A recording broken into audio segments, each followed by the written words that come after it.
Antes de iniciar, leia Gênesis 6, do 1 ao 21. Esses textos fazem referência aos tempos da época de Noé, a vida da época de Noé. São advertências quanto à forma de vida que eles iam levando e que desagradaram a Deus, ao ponto de Deus dar um reset na criação. Então, comentário aqui. É possível que a mistura das raças, tanto da genealogia do Adão com a genealogia do Caim, foi o pivô, foi o ponto crucial aqui que fez com que a perversidade, o pecado, tomasse de forma geral a terra. Porque vemos que foi isso que desagradou tanto a Deus.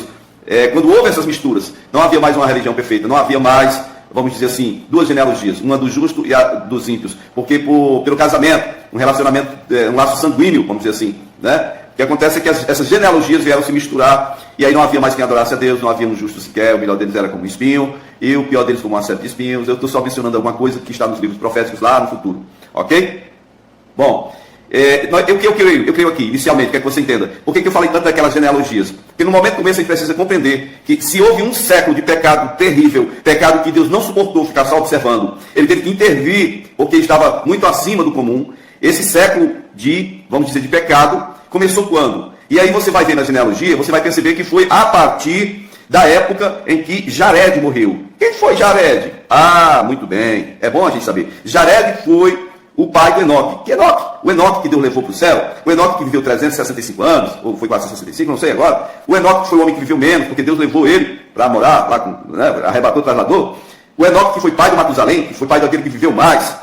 Então, veja bem, Jared gerou Enoque, Enoque gerou Matusalém. E esse Jared, provavelmente, irmãos, queridos ouvintes, talvez, eu presumo que ele foi o homem que mantinha as coisas na ordem correta, na ordem que Deus queria. Pelo menos no que diz respeito ao pessoal que era descendente de Adão, ou a genealogia dos justos. Ele era a referência para esses outros.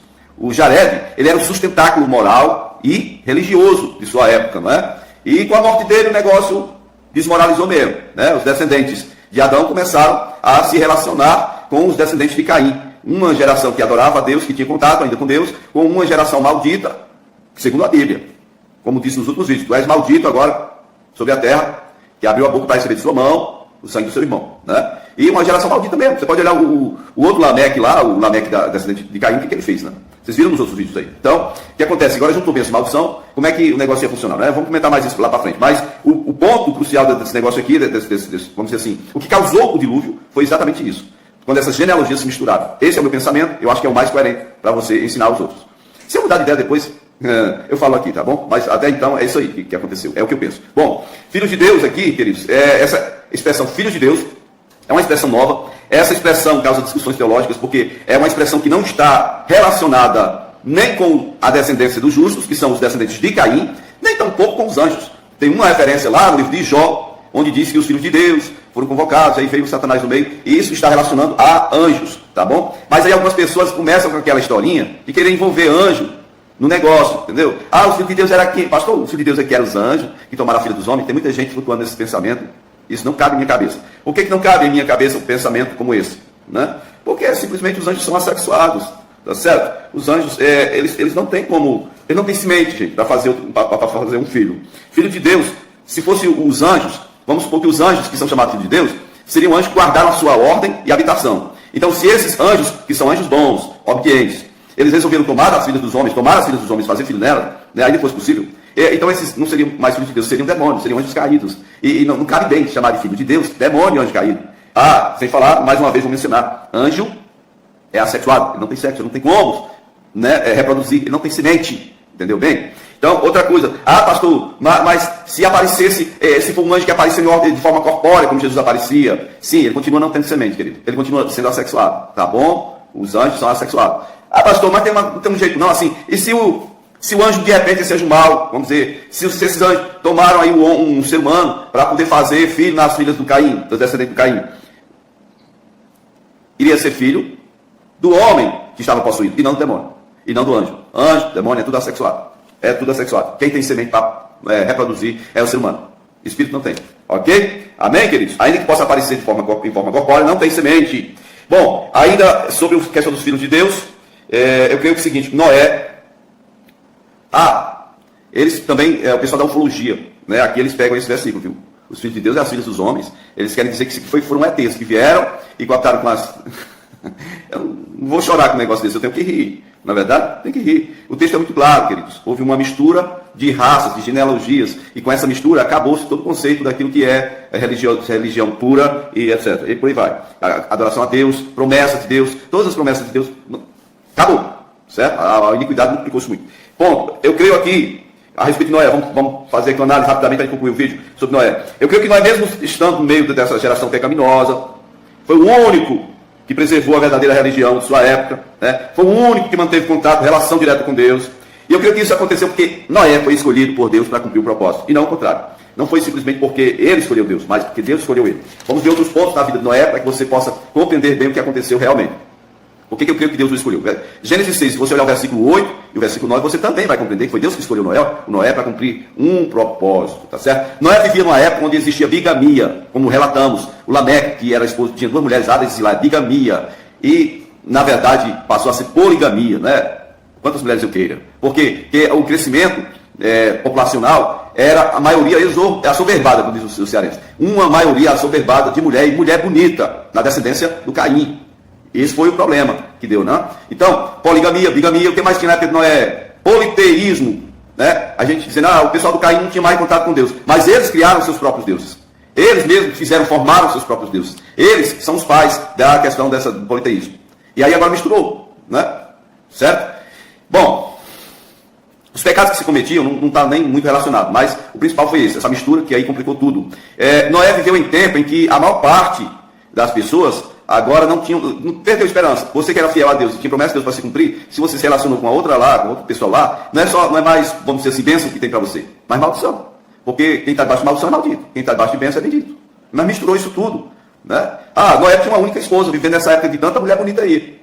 Os filhos dele, embora o crescimento normal tenha sido, as pessoas, a maior parte das pessoas tinha, vamos dizer que, eu tenho 20 filhos, 18 aí é mulher. Noé tinha 3 filhos homens. Vê se Deus não preservou ele, gente. Vê se não foi a mão de Deus. Uma esposa só. Não vivia no grau de devassidão desse pessoal todo. Né? Ele era o diferentão, o excluidão, sabe? Aquele cara ali, ele não segue mais gente não. Certo? Bom, queridos, eu quero também dizer para vocês mais uma última coisa para encerrar o vídeo. Sobre a questão dos Nefilins. A expressão Nefilins em Gênesis 6,4. Né? Nefilins, a tradução mais ampla sugere que eram homens brutais, fortes para o mal. Forte para fazer o que não devia, né? Homens que se destacavam por sua robustez, que teriam nascido quando a descendência de Adão, no caso, os filhos de Deus, tomaram das filhas dos homens como suas esposas, né? As filhas do Caim, as descendentes de Caim. E aí não houve mais como separar bênção e maldição, né? Como separar a verdadeira religião do politeísmo. Passou a ser só mais uma religião no meio daquele politeísmo todo, né? E pronto. Queridos, o ponto em que a verdadeira religião é dissolvida no meio disso tudo aí, é o ponto em que acabou, não tinha mais para que continuar com isso. Não ia ter como resgatar o homem de forma alguma. Porque Deus não ia poder cumprir nem promessas mais. Não tinha como. É o fim, acabou. Só Noé foi preservado. Somente Noé foi preservado. Os outros não. Ok? Noé e sua família. O Senhor definiu que o homem agora só ia viver 120 anos. Não é que chegou a 120 todo mundo tem que morrer, não. É que a estimativa de vida do homem agora seria 120 anos. E eu fico imaginando por que será 120. Olha, a época de pecaminosidade que deixou o Senhor perplexo e fez com que Deus resolvesse dar cabo de toda a criação, foram 114 anos, com mais um ano dos 115 anos. Né? Então, tipo assim, eu acho que o Senhor observou que o homem passou um século de pecado e ele não quis se ajeitar, não quis se arrepender. Então, o Senhor reduz a vida dele para esse século, um século de vida, 120 anos, para que ele possa encontrar um objetivo para a vida dele, ok? Bom, Deus já estava sabendo o que ia acontecer depois do dilúvio, é que a vida realmente seria reduzida. E todos os pesquisadores, antropólogos, os cientistas, os que entendem dessa questão de biologia, eles sabem que antes do dilúvio era uma coisa. Havia muito mais, assim, vamos dizer assim, oxigênio é tudo, não é? A pessoa hoje só vê a questão da água, tudo bem. A gente passa 3 dias sem comida, passa uma semana ou mais sem comida, mas se você passa além de 3 dias sem água, é cruel. Agora imagine respiração, oxigênio, né? Então antes do dilúvio, o negócio era rico, ficou pobre de oxigênio. Isso vai reduzir drasticamente a vida na Terra, a vida dos seres humanos, a vida de forma geral no planeta Terra, ok? Versículo 5, como eu li aí, 5, 6, o aumento da perversidade, a inclinação do homem e do coração do homem, somente, exclusivamente para o mal, sabe? Não tem como, não tinha como haver uma mudança. Então, como o homem não tinha como mudar aquilo lá, ele não tinha poder de mudar, Deus mudou o propósito dele. Alguns questionam sobre, não, Deus se arrepende ou não arrepende? Tem gente que não tem realmente noção das coisas e fica inventando história. O arrependimento de Deus não tem nada a ver com a nossa ideia e definição de arrependimento. O arrependimento nosso é uma profunda dor interior por ter ferido a santidade de Deus. Deus não tem esse tipo de coisa. O que houve aqui, quando ele diz, eu me arrependo, ele está simplesmente mudando de propósito. É só isso. Coloque na sua cabeça que não é difícil definir arrependimento de Deus. Arrependimento de Deus é uma simples mudança de propósito. Pronto, o homem não tem como mudar, eu vou mudar esse negócio porque não tem mais como terminar legal. Vou dar um reset na criação para ver se funciona. Do jeito que não está funcionando mais. Né? Versículo 7 diz, farei desaparecer tudo sobre a terra, né? Até as aves dos céus, tudo. Porque as águas iriam ficar sobre a terra muito tempo, as aves também não iriam encontrar alimento para elas, nem teriam onde pousar, então realmente iriam morrer, todos iriam morrer. O homem que eu criei, eu vou dar um reset, eu vou fazer desaparecer. No versículo 11, 12, você vê que, de Gênesis 6, você vê que a terra toda estava corrompida, e o procedimento das pessoas estava mostrando isso, a corrupção do gênero humano. E vocês leram o texto que eu citei no último vídeo, né? Jesus diz, como nos diz Noé, comiam, bebiam, casavam-se e davam-se em casamento. Três ações. Comiam, bebiam, casavam-se e davam-se em casamento. Ora, comer e beber é normal, você entende. Né? Agora a pessoa viver só para isso, para ter o que comer e o que beber, já é estranho. Né? E casar-se e dar-se em casamento parece ser a mesma coisa, mas não é, queridos. Dar-se em casamento é falar a respeito daquilo que nós sabemos por contra núpcias, né, formar um matrimônio.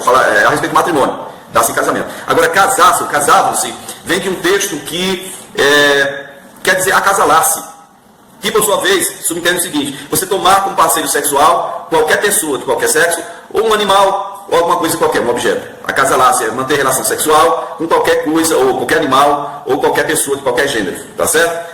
Isso foi palavra de Jesus, que seria como nos diz Noé, a vida dele, ok? Qualquer coisa, perguntem a ele.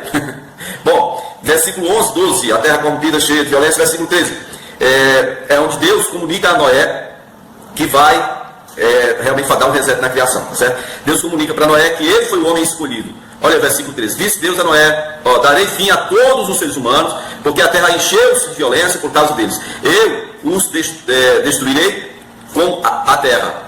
Versículo 14, você, porém, fará uma arca de madeira que se preste, ou como diz Adalto Lourenço, que se preste, né? Que legal. Que se preste, ou que se preste, não é? Bom, aqui Deus comunica a Noé, versículo 14, e aí ele vai dizendo como é que vai acontecer o dilúvio, como será feita essa arca, como serão colocados lá os animais, versículo 14 em diante, tá certo? Aí você vai ver essa explicação de Deus, termina lá no versículo 21. Então você vai ver no versículo 22 que Noé foi obediente, tá certo? E eu sei que todos que obedecem ao Senhor prosperam. Então, mesmo não entendendo as coisas, Noé fez conforme Deus tinha ordenado e explicado. E Noé separou por fé, se preparou por fé e não por raciocínio lógico, por temor a Deus e não por raciocínio lógico. Ele não conhecia nada daquilo, não é? Gênesis 6, verso 15. Fala das medidas da arca, eu quero que você guarde muito bem. Era aproximadamente 35 metros de comprimento. Faz ideia do que é 35 metros? Pega um metro aí em sua casa, né? E tente medir 35 metros de comprimento, 22,5 de largura, 13,5 de altura. Grave bem a altura da arca. Era uma caixa de sapato, mais ou menos, vamos dizer assim. 13,5 metros de altura. Grave. A altura da arca, 13,5 metros. Nós vamos precisar disso mais tarde, amanhã ou depois, nos vídeos que seguirem. Ok? E então, versículo 18. O Senhor diz, com você estabelecerei a minha aliança, com você, Noé, e com os seus filhos. Versículo 20, fala, virá um casal a você, de cada animal. Ou seja, o Senhor estava falando para Noé como é que seria o negócio de juntar os animais. Tá certo? Então, concluindo o vídeo aqui, Gênesis 6, 9, deixa claro que Noé, era um homem justo, era íntegro entre os de sua época. Ele andava com Deus.